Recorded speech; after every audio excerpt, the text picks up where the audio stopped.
So the crystal gems found a magic prism, and I sorta unleashed a huge monster. Now we've got to find all the light creatures. Go, Garnet, go!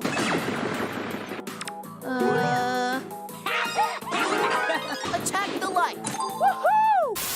The internet is really good at making things seem way worse than what they really are. Usually when I see a cartoon YouTuber talk about an Illumination movie or something of the like, they always make it seem like it's the biggest insult to film, when really they're just fine. No masterpieces, but nowhere near as bad as the funny YouTube man-children will ever make them out to be.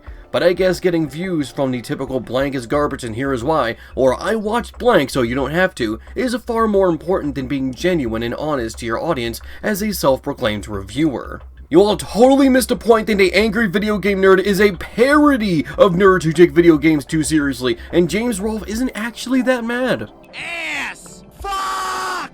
This brings us to Steven Universe, created by Rebecca Sugar, a show about Steven, a boy that's a hybrid between a human and a gem. Gem are sentient space rocks that can create physical forms to interact with others or fight, and they're all usually very gay. LGBT representation is a lot more commonplace and accepted now, but over a decade ago was a different story. Gay characters would either have to make very minor appearances, or be walking stereotypes and be written as a joke to be approved by networks, or at the very least, just have them only implied to be gay, like the cat and the rabbit from that one Courage episode. But we all knew what was up. I understood the metaphorical. I'm assuming that Rebecca was able to argue that they're rocks and not human women, which is why they were able to do so much. But you can only challenge a corporate studio so much. Let's not pretend that Cartoon Network was completely supportive of the Crooniverse.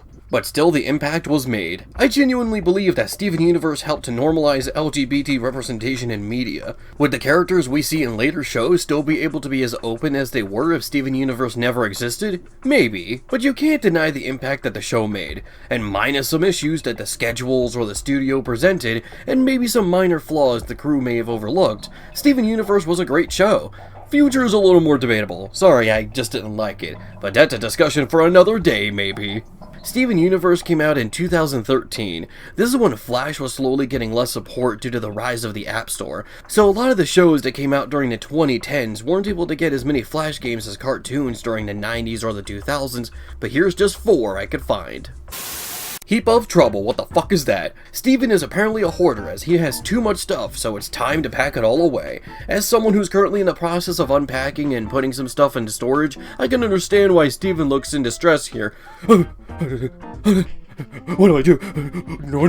No. This is a puzzle game where you must grab the following objects and place them in the box. Put as many objects in as you can, match them to get some extra points, and use power-ups to help you on your way. Close the box when it's full as Pearl judges your performance, and start a new one. This game relies a lot on physics, and that's because the game isn't made on Flash, but rather Unity. When Flash was starting to die out, it seemed like Cartoon Network decided to use Unity for a lot of their games.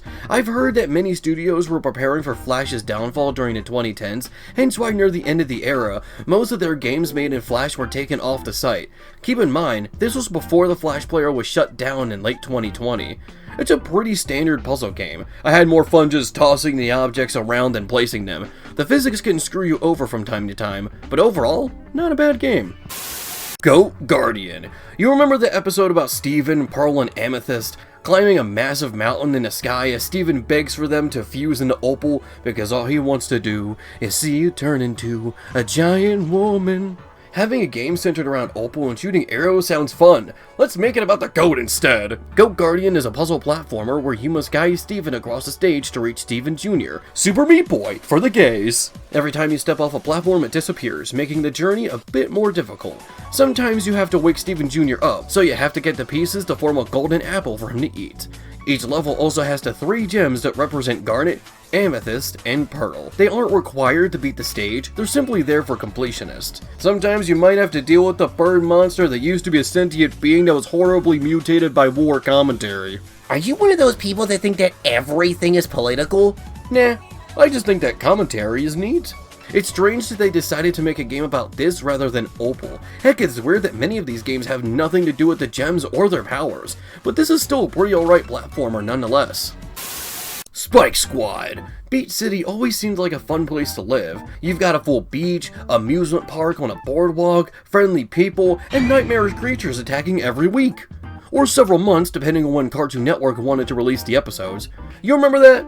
When it would seem like we would have to wait forever for a new episode to release. Not because of any production issues, it just seemed like CN was holding the episodes hostage for whatever reason. And considering this was the point in time when these kind of schedules were active, Damn. makes me think that was because it was the era the studio tried to be like Nickelodeon and rely on their one breadwinner and screw the rest. Thankfully, the era seems to be past us, but it's still worth remembering. Anyway, Spike Squad is a volleyball game. You can play alone with an AI-controlled ally, or have a second player join you instead. When you start the game, you only have 4 characters to play with. These are Garnet, Steven, Amethyst, and Pearl. But there are 4 other characters you can unlock who seem to be Lapus, Peridot, that Pearl robot replica thingy, and Jasper. You use the arrows to move and C and X to serve and pass the ball. Seems fine enough, but it feels so... how do I put this?